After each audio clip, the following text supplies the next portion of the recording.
এই ভিডিওতে আমরা 2000 জনকে হাঁটতে সাহায্য করব। তোমরা যে ভিডিওটা দেখতে চলেছো সেটা অন্য সব ভিডিওর থেকে আলাদা। হাঁটা এমন একটা জিনিস যাকে আমরা প্রতিদিন খুব সহজভাবে নিই, কিন্তু সারা বিশ্বের লক্ষ লক্ষ বিকলাঙ্গ এই সুযোগটা প্রতিদিন পায় না। কিন্তু এই ভিডিওতে 2000 জনের জীবন পরিবর্তন হতে চলেছে। 2020 সালে একটা দুর্ঘটনা ঘটেছিল, তাতে আমার দুটো গোড়ালি ভেঙে যায়। যখন ও প্রথম অসুস্থ হয়, ও যে বাঁচবে সেটা আমরা ভাবতেই পারিনি। আমি 17 বছর বয়সে একটা কার অ্যাক্সিডেন্ট করেছিলাম, তাতে আমার পা হারাই। আর আমরা এটা শুরু করলাম স্টেফিনিকে সাহায্য করে। হ্যালো, কেমন আছো তুমি? বেশ ভালো আছি। আপনার সাথে দেখা করে খুব ভালো লাগলো। আমার খুব নার্ভাস লাগছে। কতদিন হয়ে গেল তুমি নিজে নিজে হাঁটতে পারোনি? আমি নিজের চেষ্টায় হাঁটতে পারি না সেই 2009 সাল থেকে। তার মানে প্রায় 15 বছর হয়ে গেল তুমি নিজে নিজে হাঁটতে পারোনি। হ্যাঁ। ওয়াও, ঠিক আছে, দেখি আমরা কিছু পরিবর্তন আনতে পারি কিনা। এই দেখো, এটা হলো তোমার নতুন পা। এই নাও, ধরো। Thank you.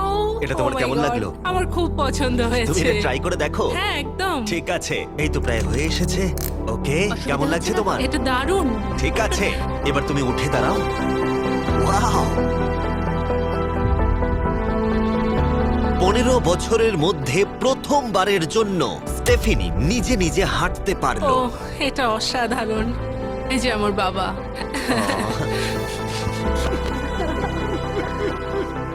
ওকে এতদিন পরে হাঁটতে দেখে আপনার ভালো লাগছে তো? আমি খুব খুশি যে ও যেটা করতে চায় ও সেটাই করতে পারবে। ওকে আর বন্দি হয়ে থাকতে হবে না। তোমরা সোজাসুজি এখন একে অপরকে দেখতে পারবে। আমরা নাচতে পারি। আর ওরা ঠিক এটাই করল।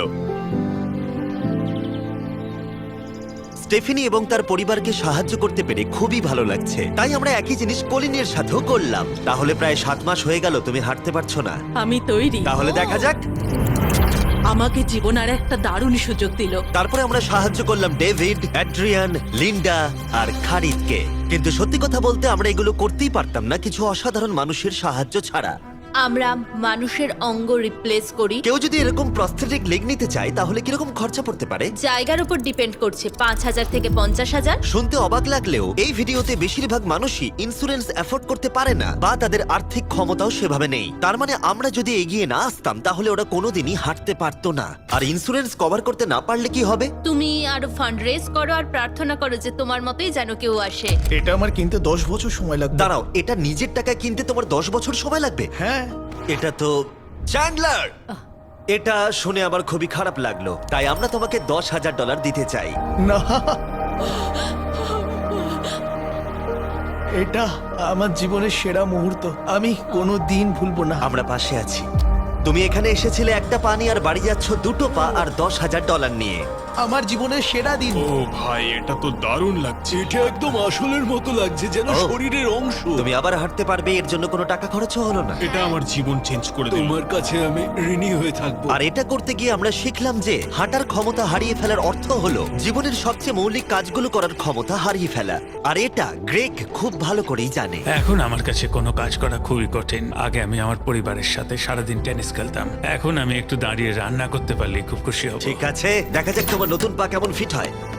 ঠিক আছে, ও এবারে উঠে দাঁড়াচ্ছে। আমি উঠে ওনাকে দাঁড়িয়ে খুবই ভালো লাগছে। দারুণ! দারুণ। ওহো, তোমার কেমন লাগছে? সত্যি কথা বলতে তুমি আমার হাসি ফিরিয়ে এনেছো। একজন বিকলাঙ্গ মানুষের পক্ষে দৈনন্দিন কাজকর্ম করা পাহাড় প্রমাণ কঠিন হয়ে দাঁড়ায়। কিন্তু ট্রাভিসের জীবনে একটা স্পেশাল অকেশন আসছে যেখানে ওর বসে থাকলে কোনো মতেই চলবে না। আমার মেয়ে 3-4 বছর বয়স থেকেই তার বিয়ের পরিকল্পনা করে রেখেছে। আমি সব সময় এটাই স্বপ্ন দেখতাম, আমার বাবা আমার সাথে আইলে হাঁটবে। কিছু না মনে করলে তোমার সম্পর্কে কিছু বলবে? হ্যাঁ, আমি বোর হলে সপ্তাহে 6 থেকে 7 দিন দৌড়াতাম। আর আমার অ্যাক্সিডেন্ট হয় 17 বছর বয়সে। আর আমার অস্টিওমাইলাইটিস হয় এবং আমার দুটো পা হারায়। কতদিন হয়ে গেল তুমি নর্মাল ভাবে হাঁটতে পারোনি? আমি এখন ভুলেই গেছি নর্মাল হাঁটা কাকে বলে। তোমরা কি ওকে এখন হাঁটতে দেখার জন্য এক্সাইটেড? সেটাই খুবই স্বাভাবিক। excited। এটা হলো তোমার ডান পা, ধরো, আর এটা হলো বাঁ পা। এটা দারুণ। তুমি পারবে। প্রথম স্টেপ। এবার তুমি এগো। ওয়াও, এ তো দেখছি যাদের এক পা আছে তাদের থেকেও বেশি ভালো হাঁটছে। তোমার কাছে এটা খুবই সহজ লাগছে। আমি এবার দৌড়তেও পারবো। তোমাদের ওকে হাঁটতে দেখে কেমন লাগছে? দারুণ লাগছে। খুব ভালো লাগছে। না ধরেই, দারুণ! না ধরেই হাঁটছে। এবার তাহলে তুমি মেয়ের সঙ্গে আইলে হাঁটতে পারবে? হ্যাঁ, আইলে হাঁটবো, মেয়ের সাথে নাচবো। আমি জানি এই বিয়েটা তোমাদের জন্য খুবই গুরুত্বপূর্ণ, আর সেই জন্য আমি ওর উডবি হাজবেন্ডকে জিজ্ঞাসা করেছিলাম যে বিয়ের জন্য কত খরচ হবে। আর এই হুইল চেয়ারে সেই পরিমাণ অর্থ আছে যা তোমার বিয়ের পুরো খরচ মিটিয়ে দেবে। আর তোমার সাথে তোমার বাবা আইলেও হাঁটবে। Thank you. থ্যাংক ইউ কাকু না বলার জন্য। আমরা আপনার কাছে কৃতজ্ঞ থাকবো, থ্যাংক ইউ সো মাচ। একটা প্রশ্ন করব, বলছি আমরা কি নিমন্ত্রণ? হ্যাঁ, তোমরা কিন্তু ফেস্টিভ্যাল নিয়ে এসো। বেশ তাই হবে। ও কিন্তু মজা করছিল না। এই ভিডিওর শেষে আমরা সত্যি ট্রাভিসের মেহের বিয়েতে গিয়েছিলাম, আর যখন আমরা এই ভিডিওতে সমস্ত প্রস্থেটিক্স এর খরচ বহন করছিলাম তখন আরো কিছু জানতে পারলাম। যেখানে $5,000 থেকে $50,000 অনেকের কাছেই মূল্য হিসেবে অনেকটাই বেশি, তখন কিছু দেশের মানুষের কাছে এর বোঝা আরো বেশি। সেই জন্য আমরা চলে এলাম গুয়াতামালাতে ডেভিডের সাথে দেখা করতে, যে শুরু করেছে রেঞ্জ অফ মোশন প্রজেক্ট, পিছিয়ে পড়া মানুষদের জন্য প্রস্থেটিক্স এর ব্যবস্থা করতে। এখানে যে প্রস্তরিক গুলো সাপ্লাই হয় সেগুলো আগেকার টেকনোলজি, এখনকার টেকনোলজি নয়। কিন্তু এগুলো এত দামি কেন হয়? এখনকার টেকনোলজি গুলোর দামই অত্যাধিক বেশি। আর ডেভিড একটা সহজ উপায় বের করেছে যাতে কোয়ালিটি এক রেখেও এগুলোর দাম অনেকটাই কমানো যায়। এখানে যা কিছুই দেখতে পাচ্ছ তার সবটাই